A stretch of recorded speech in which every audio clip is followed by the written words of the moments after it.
Hello everyone, स्वागत है आप सभी का टॉपर्स प्राइम चैनल में। इस वीडियो में हम डिस्कस करेंगे जनरल अवेयरनेस से रिलेटेड इंपॉर्टेंट क्वेश्चन। जैसा कि मैंने आपको पिछली वीडियो में बताया था कि दिल्ली पुलिस, हरियाणा पुलिस और DSSB के लिए जो है हम मॉक टेस्ट की सीरीज शुरू कर रहे हैं, जिसमें हम जनरल अवेयरनेस, रीजनिंग, अलग अलग मॉक टेस्ट जो है देखेंगे। ठीक है, क्वेश्चंस वो रखेंगे जो प्रीवियस एग्जामों में पूछे गए हैं, जो अलग अलग स्टेट्स में पेपर होते हैं या फिर स्कूल लेवल पे जो पेपर होते हैं उनमें जो MCQs पूछे जाते हैं वो सारे जो है हम इन मॉक टेस्ट में कवर करेंगे। ठीक है, इसके अलावा अगर आप दिल्ली पुलिस, हरियाणा पुलिस या CTET के लिए कंप्लीट मॉक टेस्ट चाहते हैं तो आप परीक्षा ऐप से खरीद सकते हैं। ठीक है, इन मॉक टेस्ट को खरीदने के लिए आप हमारा टॉपर्स 40 कोड यूज़ कर सकते हैं, जिसपे आपको 40% का ऑफ दिया जाएगा। ओके, तो ये मॉक टेस्ट जो है दिल्ली पुलिस कांस्टेबल के लिए अवेलेबल है, हरियाणा पुलिस के लिए, और साथ साथ CTET का जो एग्ज़ाम होगा दिल्ली में उसके लिए भी जो है वहाँ पे मॉक टेस्ट अवेलेबल है। तो जिसको खरीदना है वो जाके वहाँ पे खरीद सकता है। ठीक है, तो चलिए अब हम क्वेश्चंस देखते हैं, आप आंसर कीजिएगा लाइव चैट में। ठीक, तो देखिए सबसे पहला क्वेश्चन है, फर्स्ट जो क्वेश्चन है वो है, नृत्य करती हुई लड़की की कांसे की मूर्ति कहाँ से प्राप्त हुई थी? कॉपर स्टैचू बताना है जो डांसिंग गर्ल का प्राप्त हुआ था, वो किस जगह से प्राप्त हुआ था?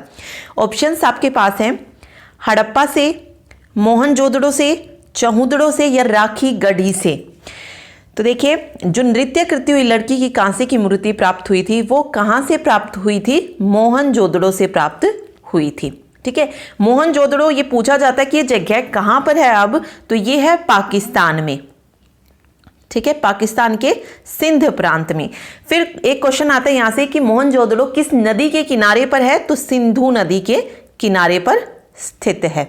ठीक है, जो नेक्स्ट क्वेश्चन इससे रिलेटेड पूछा जाता है वो है, दुनिया का सबसे पुराना नियोजित शहर, दुनिया का सबसे पुराना नियोजित शहर कौन सा माना जाता है? मोहनजोदड़ो माना जाता है। इसके अलावा मोहनजोदड़ो को और किस नाम से जाना जाता है? मृतकों का टीला।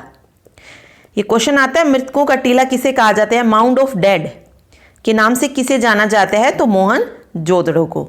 ठीक है, इसके अलावा देखिए और क्या पूछते हैं मोहनजोदड़ो से, विशाल स्नानागार कहाँ से मिला था? Great bath. ठीक है, विशाल अन्नागार, ये दोनों ही कहाँ से प्राप्त हुए थे? मोहनजोदड़ो से।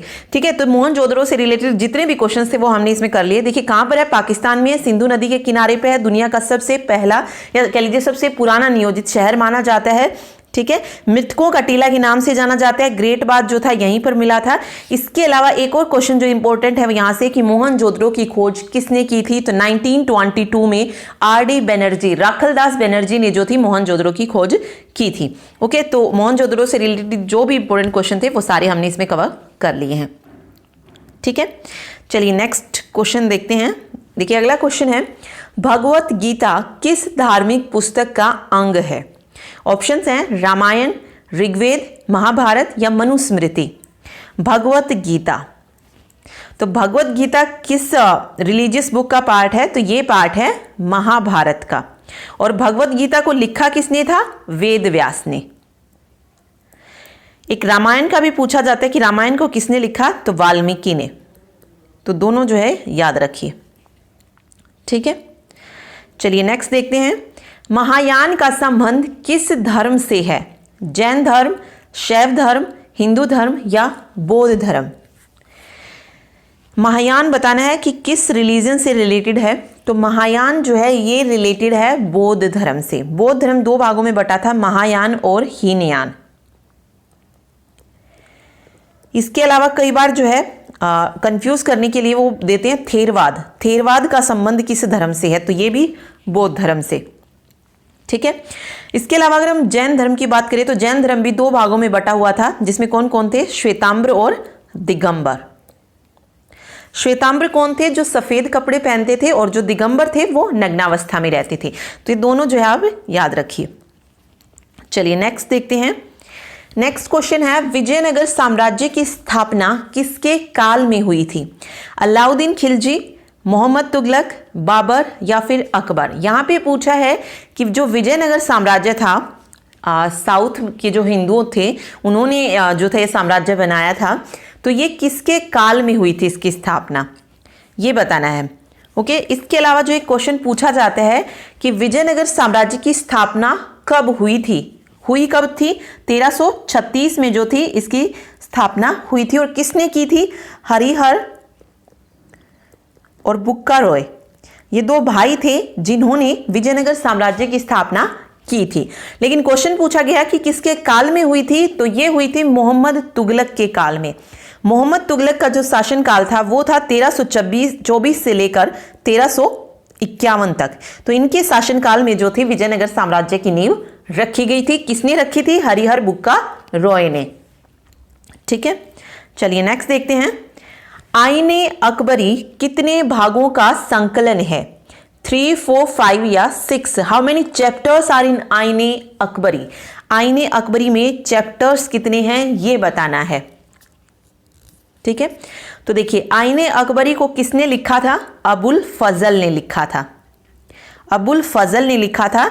और आईने अकबरी जो थी ये किसका भाग थी? अकबरनामा का ही जो थी एक भाग थी। अकबरनामा में 3 भाग थे। अकबरनामा में 3 भाग थे, फर्स्ट, सेकंड, थर्ड।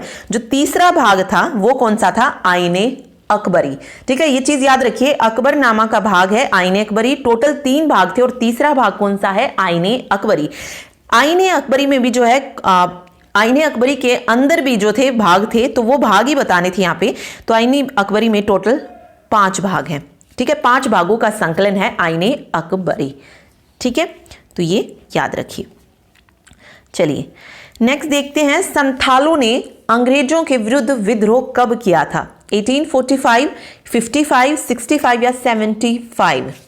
संथालों ने बताना है कि अंग्रेजों के खिलाफ जो विद्रोह किया था ये कब किया था। देखिए ये विद्रोह जो था हुआ था झारखंड में, संथालों का। इसे और किस नाम से जानते हैं? पहाड़िया विद्रोह। पहाड़िया विद्रोह और हूल विद्रोह के नाम से भी इसे जाना जाता है। हूल विद्रोह क्यों कहा जाता है?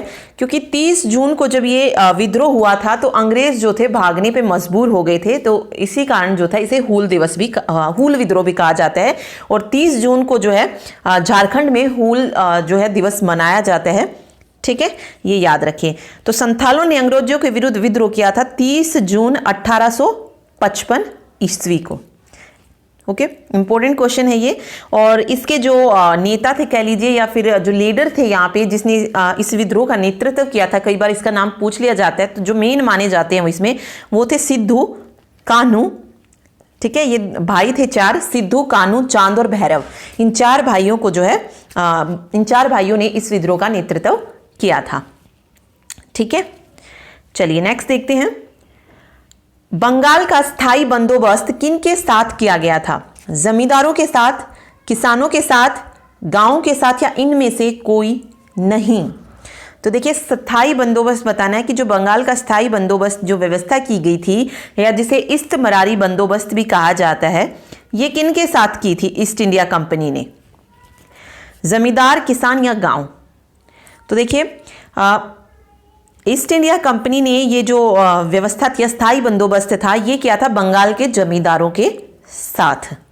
ठीक है, स्थायी बंदोबस्त कब लागू किया गया था? ये लागू किया गया था 1793 में। किसके द्वारा?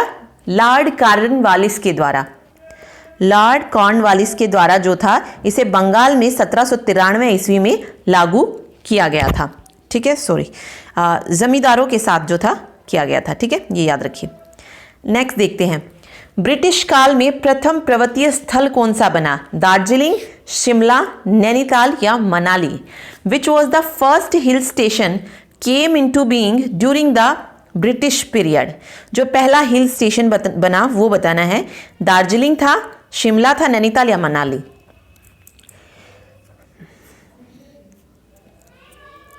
तो देखिए राइट आंसर जो हो जाएगा यहाँ पे वो हो जाएगा शिमला। शिमला जिसे समर कैपिटल ऑफ इंडिया भी कहा जाता है। ठीक है, ब्रिटिश काल में अगर पूछा जाए समर कैपिटल कौन सी थी इंडिया की, तो वो थी शिमला। और पहला हिल स्टेशन भी कौन सा था? शिमला था। तो बी ऑप्शन मेरा यहाँ पे सही हो जाएगा। ठीक है, चलिए नेक्स्ट देखते हैं।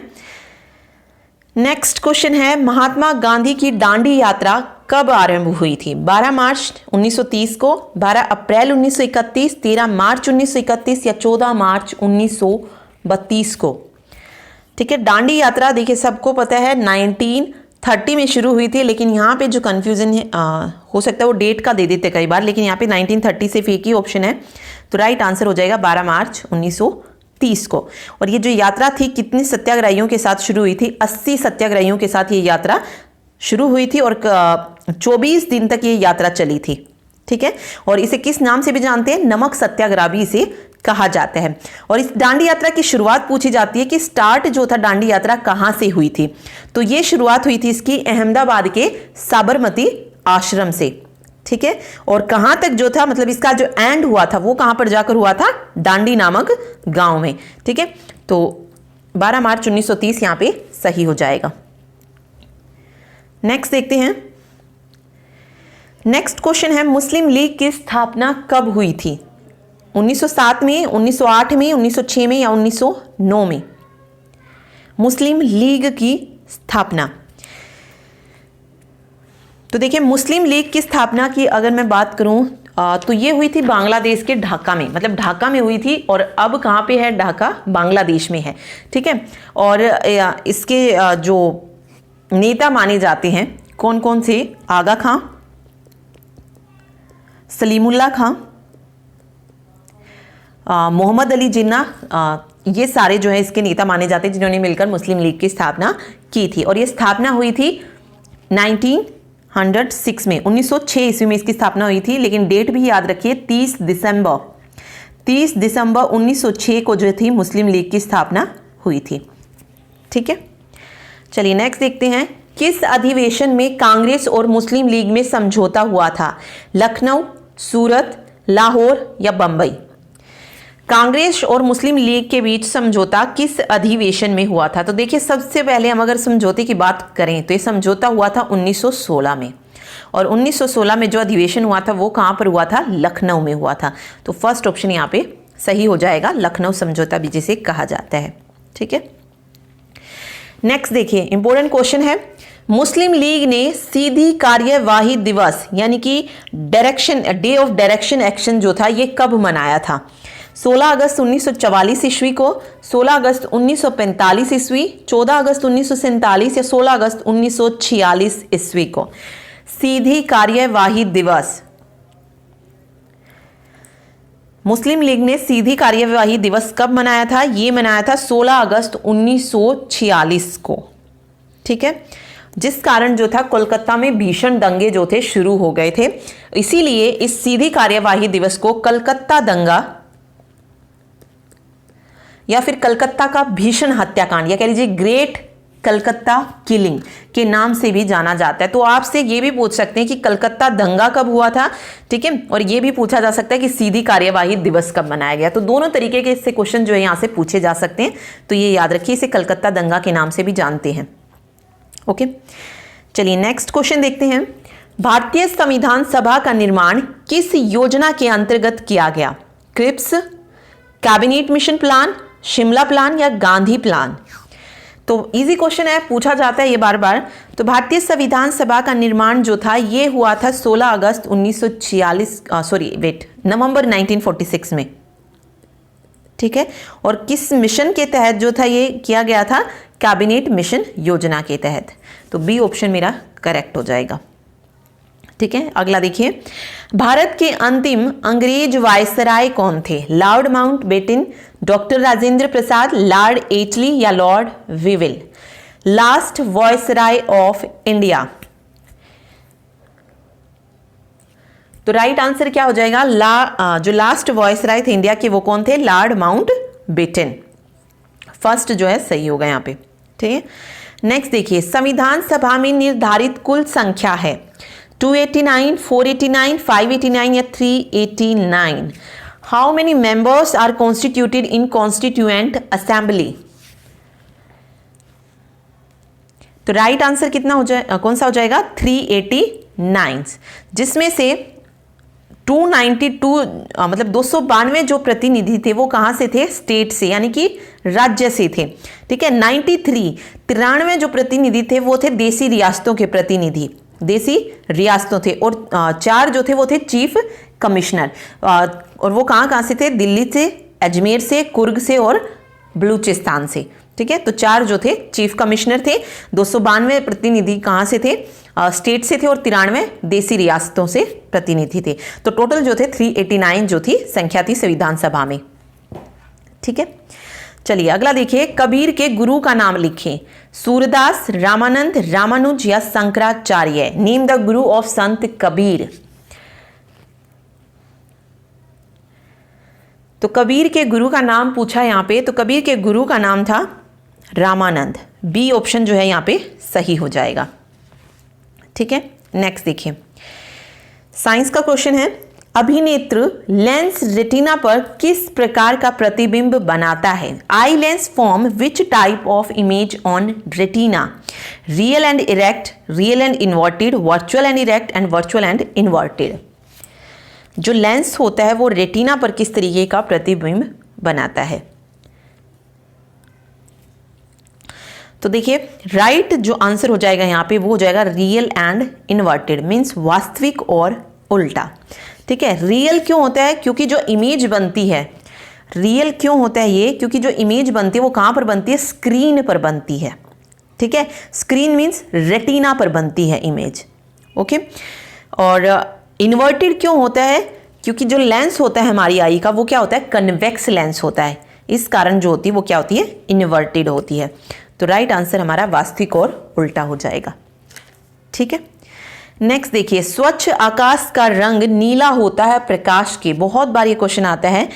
तो देखिए, colour of clear sky is blue due to reflection, refraction, scattering या फिर डिस्पर्जन। रीजन क्या है? स्वच्छ आकाश का रंग नीला होता है प्रकाश के परावर्तन, अपवर्तन, प्रकीर्णन या विक्षेपण। तो देखिए राइट आंसर हो जाएगा विक्षेपण, यानी कि डिस्पर्जन से होता है। ठीक है, डी ऑप्शन जो यहाँ पे सही रहेगा। ओके, अगला देखिए, निम्न में से कौन विद्युत ऊर्जा यानी कि इलेक्ट्रिकल पावर को शो नहीं करता है? तो ये सारी चीज़ें हमने 9th और 10th में पढ़ी थी। इलेक्ट्रिकल पावर से रिलेटेड जितने भी कॉम्बिनेशन बन रहे थे वो सारे हमने जो है पढ़े हैं। ठीक है, तो देखिए जो इलेक्ट्रिकल पावर को शो नहीं करता है, I square R, I square by R, V I और वी स्केयर बाय आर। तो देखिए इलेक्ट्रिकल पावर की अगर मैं बात करूं तो इसको सॉल्व करके देखते हैं। देखिए पावर क्या होती है? इलेक्ट्रिकल पावर वो होती है वी आई।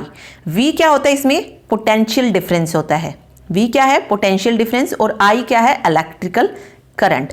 तो वी आई तो होता है, तो ये तो बिल्कुल सही है। इसने पूछा जो नहीं दर्शाता है, तो ये तो दर्शाता है। ठीक है, P इक्वल टू वी आई होता है। लेकिन अकॉर्डिंग टू ओम्स लॉ देखें हम, ओम्स लॉ के अकॉर्डिंग क्या होता है? जो V होता है हमारा, जो पोटेंशियल डिफरेंस होता है वो क्या होता है? आई आर होता है। ठीक है, करंट और रेजिस्टेंस। ठीक है, तो अब इस V की वैल्यू को हम क्या रख सकते हैं? इस फर्स्ट वाली इक्वेशन में रख सकते हैं। तो यहाँ पे P इक्वल टू हो जाएगा आई स्केयर आर।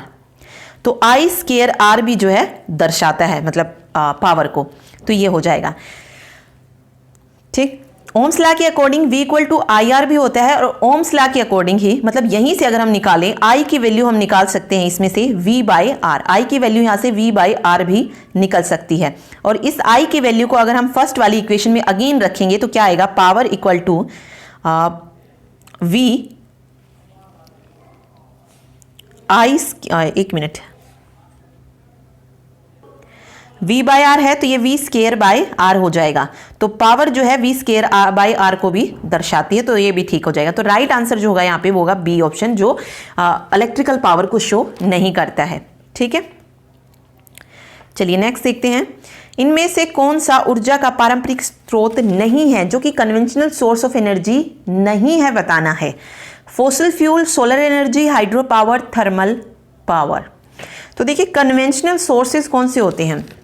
फॉसिल फ्यूल भी होता है, थर्मल पावर भी होता है, हाइड्रो पावर भी होता है। ये तीनों ही क्या हैं? कन्वेंशनल सोर्स हैं। ठीक है, और नॉन कन्वेंशनल सोर्स कौन सा है? सोलर एनर्जी, जो कन्वेंशनल सोर्स नहीं है। तो बी ऑप्शन यहाँ पे सही हो जाएगा। ठीक है, अगला देखिए, निम्नलिखित में से कौन सा तत्व राष्ट्र निर्माण में बाधा डालता है? Which one of the following is a hindrance to nation building? भौगोलिक एकता, शिक्षा का प्रसार, राजनीतिक भागीदारी या सांप्रदायिकता। सबसे पहले भौगोलिक एकता, तो भौगोलिक एकता राष्ट्र निर्माण में बाधा नहीं डालती है, तो ये भी नहीं होगा। एजुकेशन, स्प्रेड ऑफ एजुकेशन, बिल्कुल भी नहीं। ना ही पॉलिटिकल पार्टिसिपेशन।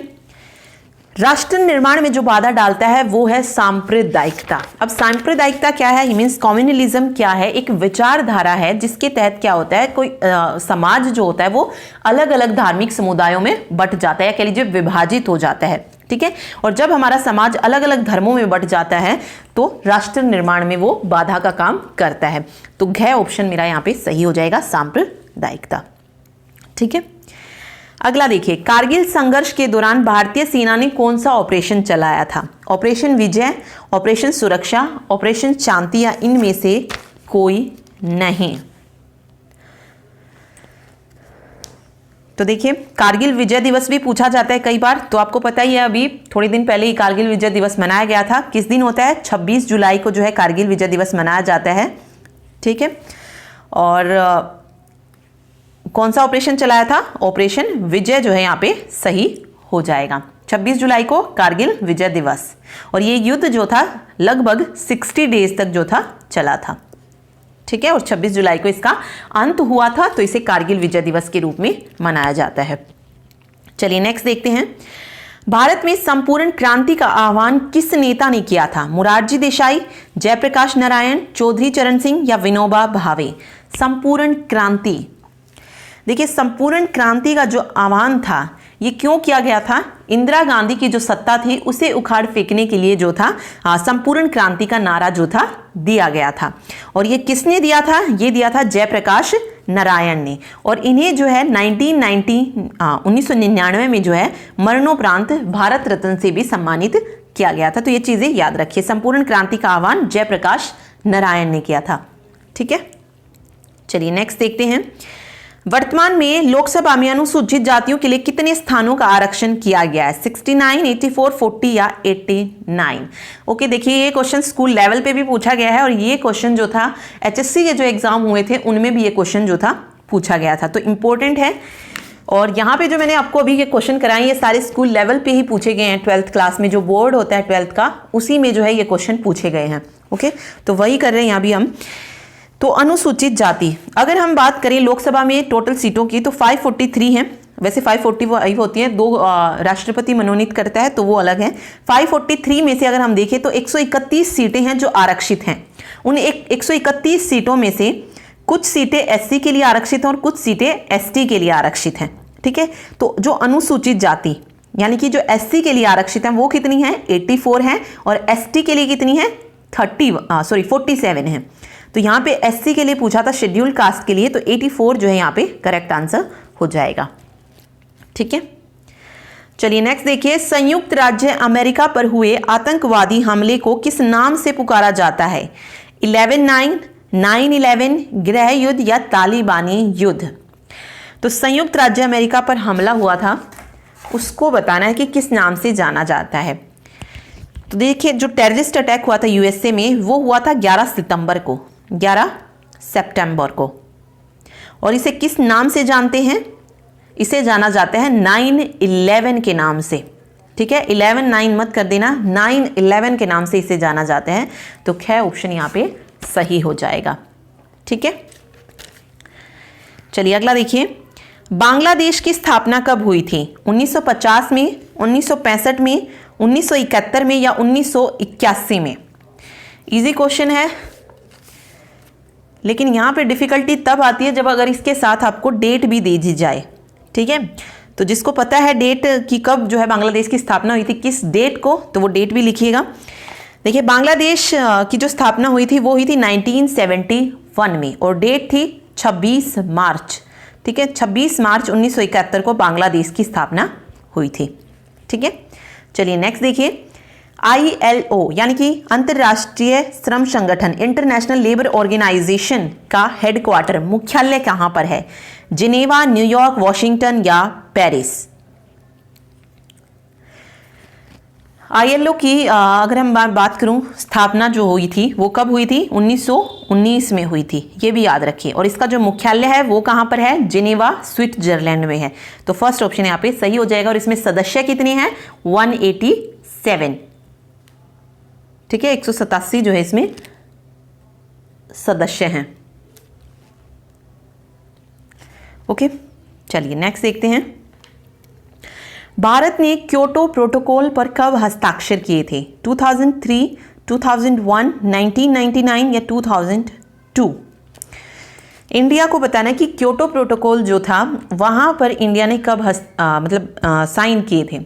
देखिए, क्योटो प्रोटोकॉल क्या है? एक इंटरनेशनल ट्रीटी या कह लीजिए एक अंतर्राष्ट्रीय संधि है जिसे ग्लोबल वार्मिंग के तहत जो जलवायु परिवर्तन होता है उसको रोकने के लिए बनाया गया था। ठीक है, और इसको जो अपनाया गया था वो अपनाया गया था जापान में। जापान में क्योटो कोई जगह है, वहां पर 11 दिसंबर 1997 को जो था इसे अपनाया गया था और इस क्योटो प्रोटोकॉल को लागू किया गया था 16 फरवरी 2005 को। 16 फरवरी 2005 को लागू किया गया, अपनाया गया 1997 में और भारत ने क्योटो प्रोटोकॉल पर हस्ताक्षर किए थे 2002 में। 26 अगस्त 2002 में जो है भारत ने क्योटो प्रोटोकॉल पर हस्ताक्षर किए थे। तो घ ऑप्शन यहाँ पे सही हो जाएगा। ठीक है, चलिए अगला देखते हैं। विद्युत आवेश यानी कि इलेक्ट्रिक चार्ज की एसआई यूनिट बतानी है। एम्पियर, कूलाम्ब, वोल्ट या नन? तो एसआई यूनिट क्या है इलेक्ट्रिकल चार्ज की? राइट आंसर हो जाएगा कूलाम्ब। बी ऑप्शन जो है सही होगा। अगला देखिए, तापमान में वृद्धि से एक चालक की प्रतिरोधकता यानी कि जो रेजिस्टिविटी होती है कंडक्टर की विद इंक्रीज इन टेम्परेचर, जब टेम्परेचर इंक्रीज होगा तो जो कंडक्टर की रेजिस्टिविटी है क्या वो इंक्रीज होगी, डिक्रीज होगी, सेम रहेगी या घट भी सकती है या बढ़ भी सकती है? तो क्या होगा जब टेम्परेचर इंक्रीज होगा? तो राइट आंसर हो जाएगा इंक्रीज होगा। जब भी टेम्परेचर इंक्रीज होगा जो कंडक्टिव रेजिस्टिविटी होगी कंडक्टर की वो भी क्या होगी, इंक्रीज होगी। तो बी ऑप्शन जो है यहाँ पे सही रहेगा।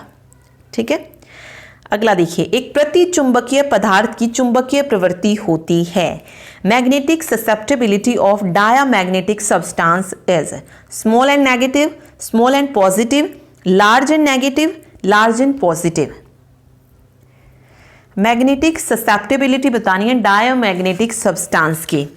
तो डायमैग्नेटिक सब्सटेंस की जो मैग्नेटिक ससेप्टेबिलिटी होती है वो होती है स्मॉल एंड नेगेटिव, अल्प और ऋणात्मक। ठीक है, तो फर्स्ट ऑप्शन यहाँ पे सही होगा। ओके, चलिए नेक्स्ट देखते हैं।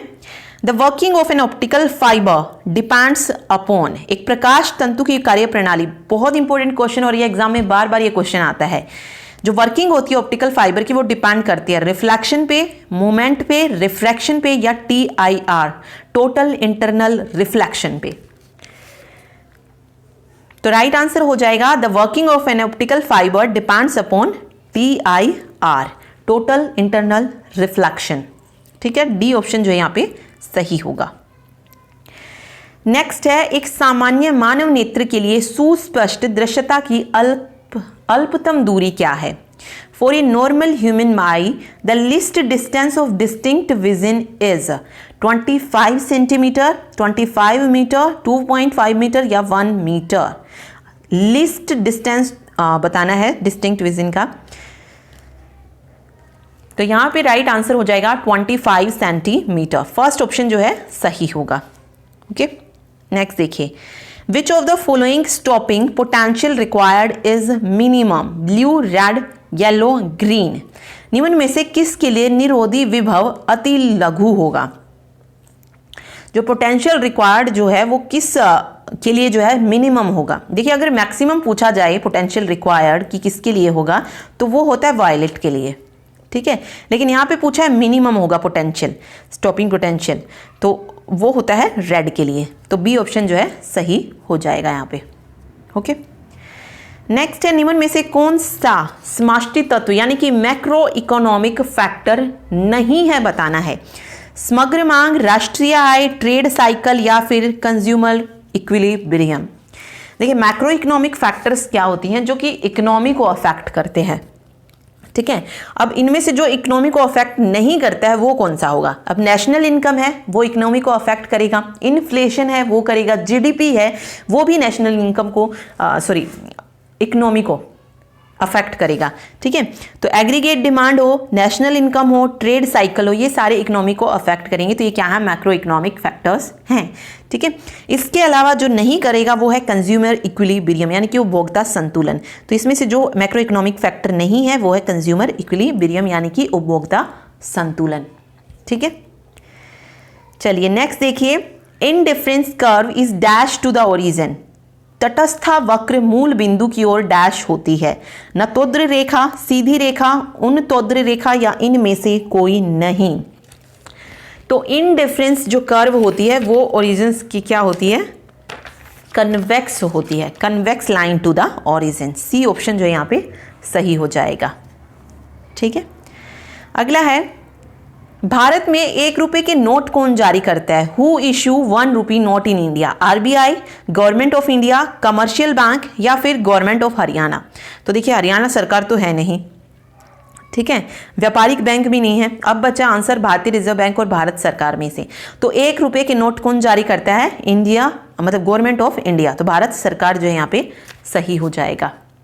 ठीक है, नेक्स्ट है, गेहूं की अर्धवामन यानी कि जो सेमी ड्राफ्ट वेराइटी आई थी वीट की, वो किसने डेवलप की थी? Norman E Borlaug, MS Swaminathan, Gregor Mendel या हर्बर्ट बॉयर? गेहूं की अर्धवामन किस्म का विकास किसने किया था? यानी कि सेमी ड्राफ्ट वेराइटी जो थी वीट की वो किसने डेवलप की थी? वो डेवलप की थी नॉर्मन ई बोरलॉग ने। ठीक है, तो फर्स्ट ऑप्शन यहाँ पे सही हो जाएगा। ठीक, अगला है, बेकर यीस्ट का उपयोग कौन से खाद्य उत्पाद बनाने में किया जाता है? दही, ब्रेड, इडली या किण्वित मत्स्य? Baker yeast. ठीक है, तो ये किसके लिए यूज़ किया जाता है? बेकर यीस्ट हम यूज़ करते हैं ब्रेड को बेक करने के लिए या जो बेकरी प्रोडक्ट्स होते हैं उनके लिए। तो ब्रेड जो है यहाँ पे सही हो जाएगा।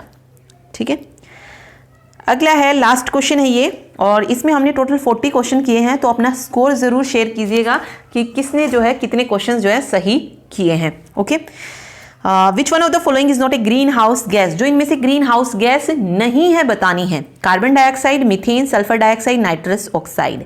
तो ग्रीन हाउस गैसें कौन कौन सी होती है? CO2 होती है, मीथेन भी होती है, नाइट्रस ऑक्साइड होती है, जलवाष्प होती है, क्लोरोफ्लोरोकार्बन होती है, और जो नहीं होती है वो होती है सल्फर डाइऑक्साइड।